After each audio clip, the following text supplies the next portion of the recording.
Meus irmãos, bom dia. Estamos aqui com a missão de hoje estudarmos mais essa lição da Palavra e Vida, a lição de número 10, a resistência às heresias. Vamos orar neste momento, pedir a direção do Senhor para o nosso estudo. Nosso Deus, Pai Santo, está no céu. Aqui, ó Pai, está a Tua Palavra.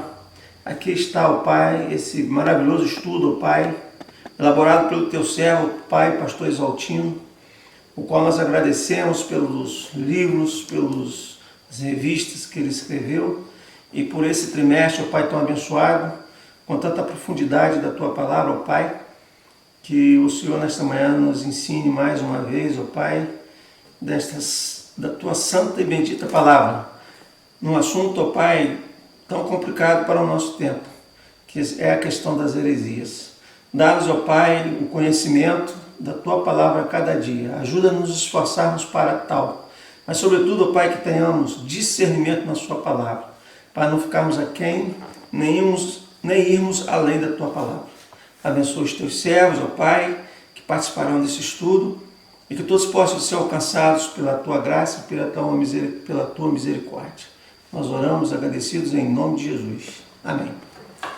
Bem, meus queridos, a lição escrita pelo pastor Exaltino Gomes, como já disse aqui, e ele nesse trimestre foram vários assuntos muito importantes, muito bem expostos pelos professores nos domingos anteriores e que nós muito aprendemos.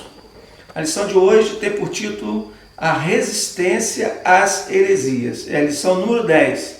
O texto bíblico é 1 Coríntios 2, de 6 a 16. E as leituras diárias estão aí no final da lição. Muito importante que nós leiamos a lição, façamos a leitura das leituras diárias para que tenhamos uma compreensão melhor do assunto. Bem, o pastor Exaltino começou colocando aqui na nossa revista que um dos méritos do apóstolo Paulo foi tirar o evangelho do casulo do judaísmo. Nós sabemos que após Jesus Cristo ter vindo a esse mundo, ter morrido na cruz, ressuscitado, mas os crentes ficaram ali em Jerusalém, ainda muito influenciados pela questão da lei.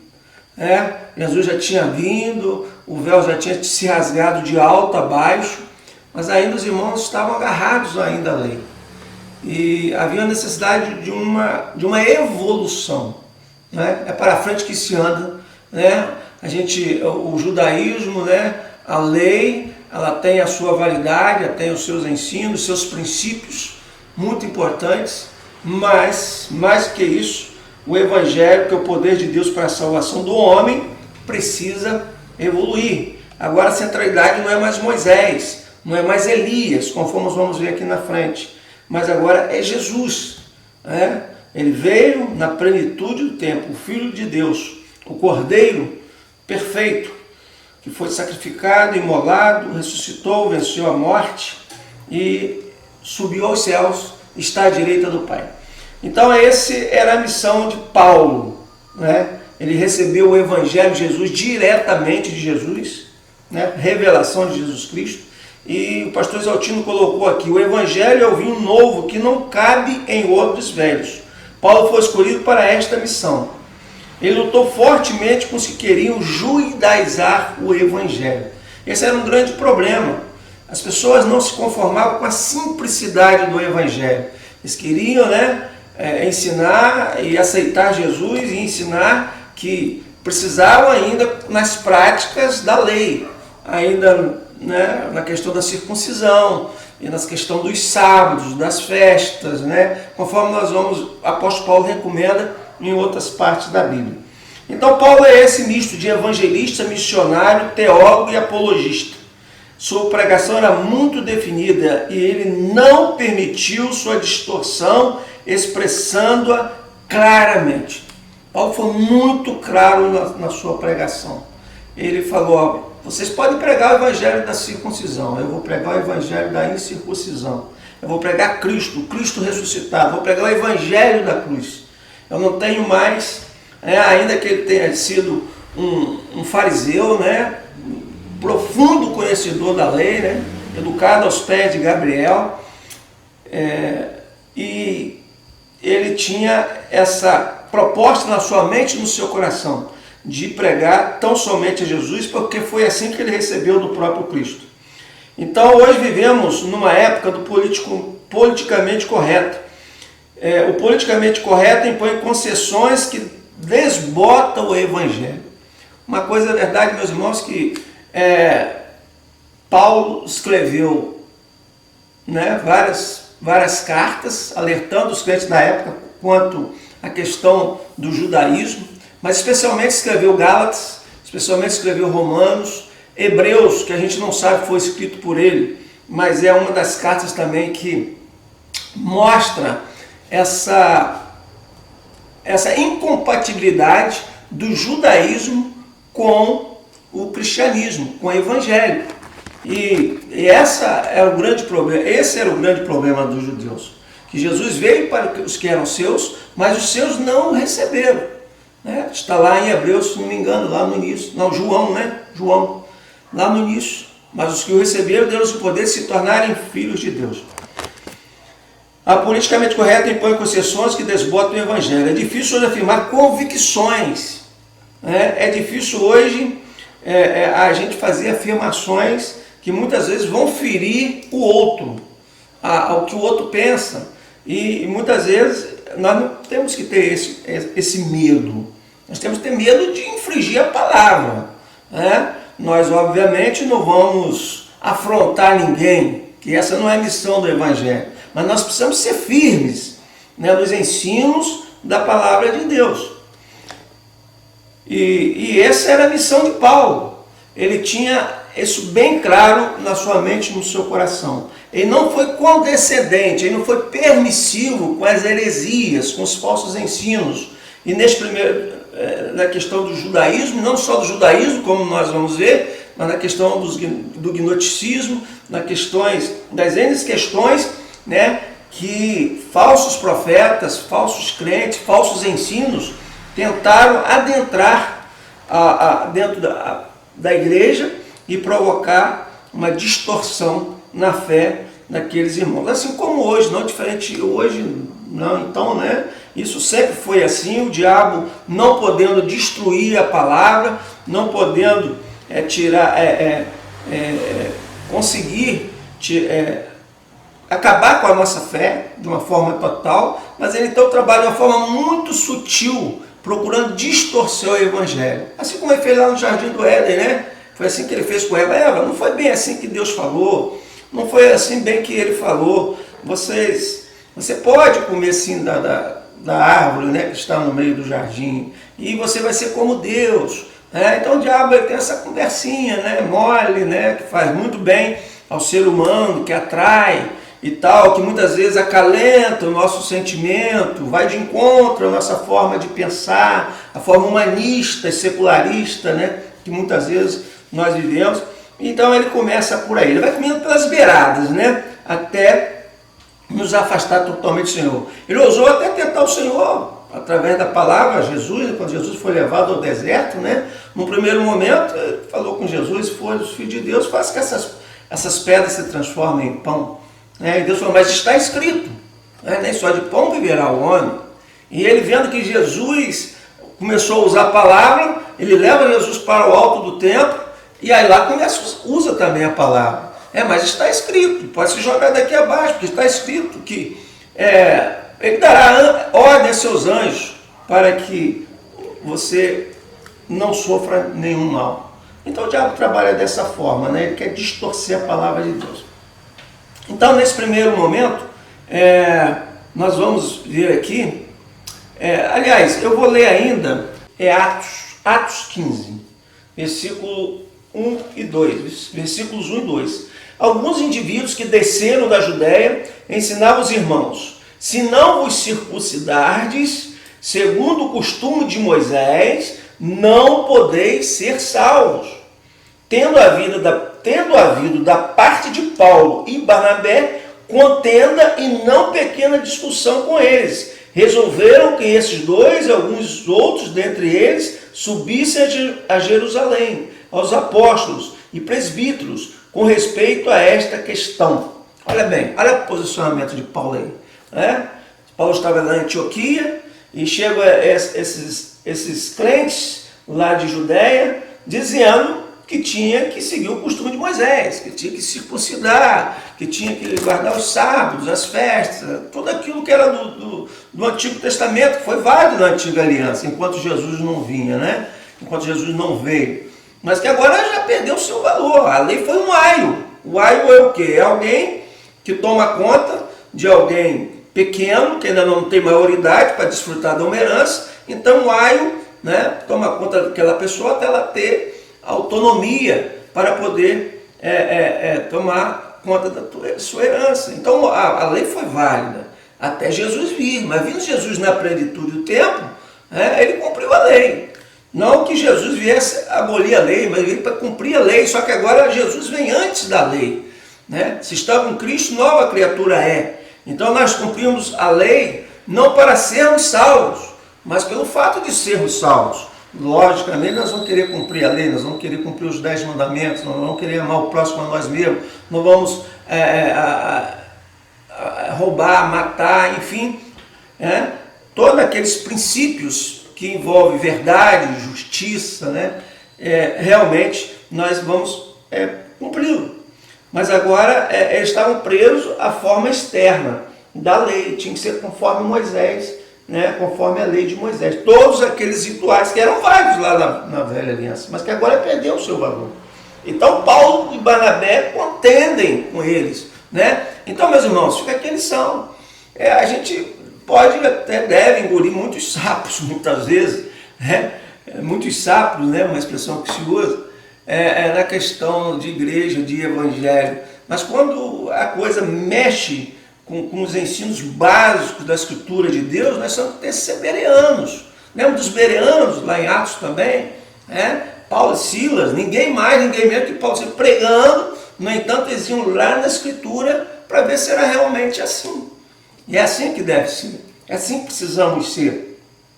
Não é porque algo é bonito, porque atrai muita gente, porque faz bem ao nosso ego, os nossos sentimentos, né? Como já disse aqui, é que nós vamos assimilar. Mas tem que estar na palavra. Nós não podemos ficar quem nem ir além. Nós não podemos ultrapassar a doutrina de Cristo. Muito bem. Então Paulo tinha esse posicionamento. Né? Está escrito de forma bem clara aqui em Atos 15, versículos 1 e 2. Depois, irmãos, leiam todo o texto. Eu acho que está na nossa leitura diária também. É muito importante fazer a leitura desse texto aí. Então vamos aqui agora para o nosso primeiro tópico, que é o problema especificamente vamos falar agora dos judaizantes. Os judaizantes, eles surgem cedo no Evangelho, né? Conforme nós lemos aqui em Atos 15, eles queriam que os novos convertidos seguissem a lei de Moisés. E eles fizeram um estrago doutrinário nas igrejas, mais especificamente na igreja da Galáxia. E nós vamos ler aqui rapidamente Gálatas 3. Gálatas 3, Paulo fazendo uma séria exortação à igreja da Galáxia. Então, Gálatas 3, 1. Ó Gálatas insensatos, quem vos fascinou? Fascínio. A heresia, ela traz fascínio. Isso é muito importante, deve ficar muito claro na nossa vida. Se alguma coisa nos fascina, vamos pedir discernimento a Deus para ver se aquilo realmente vem de Deus. A vós outros, antes cujos olhos foi Jesus Cristo exposto como crucificado, quero apenas saber isto de vós: recebeste o Espírito pelas obras da lei ou pela pregação da fé? Sois assim insensatos, que tendo começado no Espírito, estejais agora vos aperfeiçoando na carne? Terá sido em vão que tantas coisas sofrestes, se na verdade foram em vão? Aquele, pois, que vos concede o Espírito e que opera milagres entre vós, porventura o faz pelas obras da lei ou pela pregação da fé? Então a questão dos judaizantes é essa: fé em Jesus, mas também os rituais, a lei de Moisés. E esse era o grande problema deles. Eles fizeram um grande estrago nas igrejas primitivas. O pastor Exaltino foi muito cirúrgico, né, quando ele escreveu dessa forma. Nesse tópico aqui, eu acho que nós podemos fechar com a leitura do que o pastor Exaltino escreveu. A justiça pela fé em Cristo e não pela lei. alguns hoje tentam rejudaizar o evangelho, desde a presença de símbolos judaicos no culto, como a menorá, castiçal de 7 braços, a estrela de Davi, que pode ter sido desconhecida até de Davi, tendo origem na cabala judaica, e a bandeira de Israel nos templos, até a indumentária, como aquele quipá, né? Aquele quipá. Muitos cantos se baseiam nos salmos, não nos evangelhos, nas epístolas, e certo tipo de liturgia, entre aspas, com mudanças, vem mais do tempo judaico e das reuniões cristãs, que seguiram o modelo da sinagoga de cânticos e estudo da palavra, há cristãos mais empolgados por Israel que pela igreja. Isto é perigoso. Pode levar a esquecer-se que só há salvação em Jesus e que o verdadeiro povo de Deus é a igreja. Deus não tem dois povos. Deus não tem dois povos. O povo de Deus é quem crê em Jesus como Senhor e Salvador. Quem não crê em Jesus está perdido, mesmo sendo judeu. Atos 4, 11 e 12. Não podemos varrer a cruz para baixo do tapete. Ela é central à nossa fé. O único Cristo digno de fé é o crucificado. Nosso monte é o Calvário. Não é o Sinai ou o Sião. Somos filhos da cruz e não da lei. A salvação não vem pela lei, mas pela graça por meio da fé. Está lá em Efésios 2,8, né? A salvação é pela graça por meio da fé. Nem a fé salva. Na verdade, quem salva é a graça. É a graça salvadora. Isso está em várias partes da Bíblia. Não temos tempo aqui para ler todos os textos, né? Mas se os irmãos procurarem, vão certificar que a Bíblia é bem clara, que a salvação é pela graça. A fé é o meio pelo qual nós somos salvos, pela graça. Isso não pode ser esquecido. Há cristãos que são inimigos da cruz e seu fim é a condenação. Muito bem, meus irmãos. O nosso último altar, né, foi a cruz. Foi lá que foi imolado o Cordeiro de Deus. Então nós não podemos perder essas questões de vista. Eu sei que falar sobre esses assuntos, né, muitas vezes traz algumas discordâncias. E se nós tivéssemos na nossa classe, haveria várias intervenções, né? E seriam bem-vindas, porque sempre acrescentaria algo ao estudo. É muito ruim a gente fazer um estudo assim, só a gente falando, né? Cansativo. E é bom que os irmãos façam as intervenções e aí um vai completando o pensamento de outro e parece que fica melhor. Mas é o nosso tempo, é a nossa realidade. Mas os irmãos pegam a revista, leiam com carinho esse tópico 1 aí, o problema com os judaizantes. Na verdade, meus irmãos, não só o Antigo Testamento, mas toda a Bíblia, se tirarmos Jesus, ela é apenas um livro de autoajuda, um livro histórico, um livro até muito bom, mas ela perde toda a sua validade, né, espiritual. Jesus, do Gênesis ao Apocalipse, a Bíblia aponta para Cristo. Se tirarmos Cristo, se tirarmos Jesus, acabou. Pode ter muitas coisas importantes. Mesmo o Salmo 23, né? Maravilhoso, né? E tantos outros textos. Se tirar Jesus, a questão da arca, a arca representava Jesus. Tudo no Antigo Testamento, né? Que era bom, na verdade, o cordeiro lá que Abraão, né? Ia levando, que Deus mandou para morrer no lugar do seu filho, representava Cristo. Está lá desde o início. Tudo é por ele, por meio dele e para ele. E essa era a questão do judaísmo. Eles queriam Jesus, mas também queriam a lei, queriam Moisés, né? Os ensinos de Moisés. Moisés teve seu tempo, teve sua validade, mas agora é Cristo. Muito bem, vamos avançar rapidinho, que o nosso tempo, né, não perdoa. O número 2 aqui nos diz assim, o tópico 2 já não é mais a questão do judaísmo. Paulo enfrentou a questão do gnosticismo, ou seja, um movimento esotérico. Gnosticismo, um movimento esotérico. O que é o gnosticismo? Um conhecimento oculto, não comum aos demais mortais. Extrapolava, ultrapassava a doutrina de Cristo. Segundo João 9, é bem claro a palavra de Deus. É bem claro, não ultrapasseis a doutrina de Cristo. Lá em Deuteronômio 4, se não me engano, não ficais a quem, já disse aqui, não ir além, nem a quem. Nós sabemos que há coisas encobertas, né? Está lá em Deuteronômio 29, mas as coisas cobertas são para Deus. E as reveladas são para nós e os nossos filhos. Né? Então, nessa questão da gnose, do esoterismo, essa busca pelo sobrenatural que invadiu hoje os arraiais evangélicos, temos que ter muito cuidado. Mas sabemos que realmente as coisas espirituais, elas se discernem espiritualmente, mas elas têm que estar na palavra. Havendo Deus antigamente falar de várias formas, de várias maneiras, no último tempo nos fala pelo Filho. Jesus é a revelação suprema de Deus. Nós temos que ficar muito presos a especulações. Quando nós saímos da palavra e nós entramos no campo da especulação, nós nos tornamos vítimas fáceis do nosso inimigo. Porque lá, no campo da especulação, fora da palavra, ele nada de braçada. Se dentro da palavra ele traz distorções, como procurou trazer até mesmo com o próprio Cristo, e como tem feito com tanta gente, imagine fora da palavra. Lá nós nos tornamos presas fáceis. Então nós não podemos, em nome de um conhecimento oculto, de algo sobrenatural, algo, E Paulo foi muito bem claro em 2 Coríntios 11:4, e para fechar esse tópico eu vou ler rapidinho aqui 2 Coríntios 11:4, quando Paulo ele foi incisivo ali com os crentes na igreja de Corinto sobre esse assunto. Diz assim a palavra de Deus: se na verdade vindo alguém pregar outro Jesus que não temos pregado, ou se aceitais espírito diferente que não tendes recebido, ou evangelho diferente que não tendes abraçado, a esses de boa mente o tolerais. Mas principalmente aqui nos versículos 13 a 15, porque os tais são falsos apóstolos, obreiros fraudulentos, transformando-se em apóstolos de Cristo.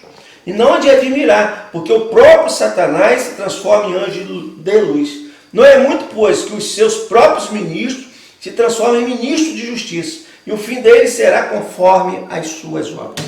Então Paulo já alertava contra essa questão daquilo que ultrapassa a doutrina dessas heresias, que saem do Evangelho de Cristo, poder de Deus para a salvação do homem, em nome de um conhecimento, em nome a tanta coisa aí absurda, a busca incessante pelo sobrenatural, é um ardil satânico, conforme nós acabamos de ler. Há coisas absurdas.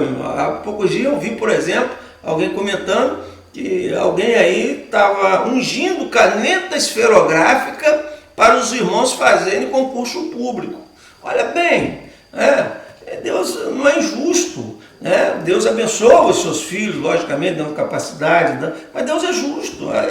E ungindo caneta esferográfica. Por certo, devia ter, infelizmente, algum custo, alguma coisa de dinheiro, disso aí, de exploração da fé, como muitas vezes acontece. Então nós não podemos sair da centralidade de Cristo. E para fechar, meus irmãos, o último tópico, a grande intervenção de Deus na história. Jesus veio na plenitude dos tempos. Mais tarde alguém dirá que ele é o clímax da revelação. Deus, Jesus é o clímax, é o próprio Deus que veio ao mundo, morrer no nosso lugar para dar a sua vida, para nos possibilitar vivermos com Ele eternamente. Segundo Paulo, Jesus, Deus fez a sua mais espetacular intervenção na história. Por isso, Cristo é tudo, em todos, Colossenses 3:11. É expressa a imagem de Deus. Jesus é a face de Deus. Nada para Paulo era maior que Jesus. Esse era o antídoto para as heresias. Jesus, ele é a face de Deus. Essa ideia é determinante da teologia de Paulo. Ele não abria mão dela, de forma alguma. Não tinha ministério, não tinha nenhuma personalidade, uma personalidade importante, nem ele próprio. Ele falou, o bem que quero fazer eu não faço, o mal que eu não quero fazer, esse faço. Miserável homem que eu sou. Olha bem, Paulo, com toda aquela revelação diretamente de Jesus e Deus agindo de forma poderosa, era um homem que reconhecia que realmente só ele não se punha assim nem em igualdade a Cristo, e como realmente deve ser. Ele realmente estava muito claro na mente dele que Jesus era a suprema revelação de Deus para ao ser humano. As heresias atuais mostram um Cristo insuficiente, né? Isso aqui já é uma outra questão nesse tópico aqui, que muitas vezes é isso, meus irmãos. A pessoa aceita Jesus, mas precisa de reza forte, tem maldição hereditária, precisa de um guru, de um tutor espiritual, né? O véu se rasgou de alto a baixo. Todos temos livre acesso ao trono da graça. Sabemos que pessoas, né, são usadas por Deus para ensinar, para exortar, para direcionar, com certeza. Mas as pessoas não tem que ter ninguém tutelando a sua fé. Se alguém procura ensinar e orientar, é exatamente com o intuito de que essa pessoa se torne cada vez mais independente, né? E não ficar presa por alguma personalidade, por alguém, porque ele é o cara, ele sabe tudo, ele tem poder, a oração dele é poderosa, ele é o santarrão, né? Então, meus irmãos, o Evangelho de Jesus Cristo, ele nos liberta. Conhecereis a verdade, um versículo que tem sido muito recitado até pelo nosso presidente ultimamente. Conhecereis a verdade e a verdade vos libertará. João 8:32, né? Se não me engano. Então, que tristeza, um Cristo fraco e demônios fortes. Cristo salva a pessoa, entra em sua vida, mas não consegue transformá-la e livrá-la do maligno. Se alguém está em Cristo, nova criatura é, né? Pode até pecar eventualmente, mas não vive mais pecando, ela é liberta, né? Quando Jesus entra na vida da pessoa, ele salva, ele dá a vida eterna e ele também traz libertação. Ainda que a luta contra a carne e o espírito continue, mas o espírito vai sempre prevalecer. Mas nada muda, e só passa a ser novamente quando alguém quebra alguma maldição em sua vida. Como se, quando recebemos Jesus, isso já não é feito de forma automática, né? Conforme nos afirma a palavra. Nesta visão, o salvo precisa de alguma coisa além de Cristo. Eis a base das heresias. Precisa de um ministério, precisa disso, daquilo, outro. Né? São tanto os acessórios, né? Parece um carro, né? Que as pessoas botam isso, botam aquilo outro, botam rodões e aquilo outro. Acaba até descaracterizando o carro muitas vezes, né? Assim é o Evangelho. As pessoas colocam tantas coisas, tantos adendos, né? Que acaba descaracterizando o Evangelho. Nada, por mais melhor e mais importante que seja, pode estar na mesma altura de Cristo. Cristo supera tudo. Cristo tem que nos satisfazer. Então, tem um hino do cantor cristão antigo, né? Não sei se é do cantor cristão ou algum solista antigo, que cantava: Cristo satisfaz, satisfaz completamente, o seu nome é sem igual, eu descanso ao pé da cruz. Então, meus irmãos, é por aí. Cristo satisfaz. Se faltar, né, pode faltar tudo, mas se não faltar Jesus, está tudo bem, tudo bem. Mas os hereges insistem, Cristo e os dons, Cristo e outra revelação, né? Precisamos recuperar a centralidade da pessoa de Jesus Cristo na vida da igreja. Ela é dele, ele a comprou. Pastores e líderes não são seus donos, nem membros, nem ninguém, né? Nenhum membro que tenha dízimo de 50, 100 mil reais, 1 milhão de reais. Graças a Deus que eles, eu acho que são poucos, né? Mas parece que existem, né? Dizem que Colgate, por exemplo, dono da famosa Gessi Lever, se não me engano, acho que é Gessi Lever, ele doa 90%, ou doava, não sei se ele viu, dos seus rendimentos para a causa. É importante. Jogadores de futebol que são, né, convertidos a Cristo, que dão seus milhares de reais, talvez até milhões, né? Mas não tudo, Jesus está acima de todos e acima de tudo. Bem, então, olha aqui, para encerrar, meus irmãos, já falamos demais, né? O tempo já foi embora. É um assunto empolgante e eu tenho dificuldade de ser sucinto nesse tipo de assunto. Sua figura está desbotada em muito cântico, que fala dos sentimentos do adorador, mas não do adorado. Que culto em que Cristo não seja o centro, cântico em que Cristo não seja glorificado, pregação em que Cristo não seja anunciado, é tudo problemático. Deve ser repensado. O antídoto às heresias é uma cristologia forte. Se a pessoa e a obra de Jesus são bem enfatizadas, a igreja está vacinada. Se perder Jesus de vista, a igreja corre risco, né? Então, meus irmãos, fica esse estudo. Muita coisa deveria ser dita, né? Muitos textos nós deveríamos consultar, mas como o tempo vai ficar cansativo, e é o tipo de assunto que a minha sugestão à igreja, à EBD, quem sabe a gente possa, né?